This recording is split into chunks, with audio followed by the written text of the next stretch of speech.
আলুর পাঁপড় বা চিপস করতে প্রথমে গোল মাঝারি আকারের আলু বেছে নিতে হবে। খোসা ছাড়িয়ে যতটা সম্ভব পাতলা করে কেটে নিতে হবে, একদম প্রান্তগুলো বাদ। অনেকটা জলের মধ্যে সাথে সাথেই ভিজিয়ে রাখতে হবে, তাহলে ধপধপে সাদা থাকবে।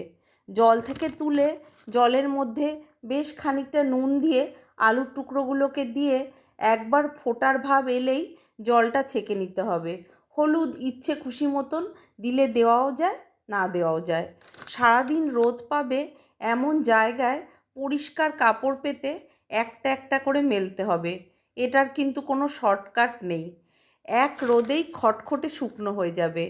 এরপর সাবধানে তুলে নিয়ে শুকনো পরিষ্কার এয়ারটাইট কৌটোয় রাখতে হবে। অতিথি এলে বা নিজেদের ইচ্ছে হলেই ছাঁকা তেলে ভেজে সঙ্গে সঙ্গেই হাতে আলুর পাঁপড়।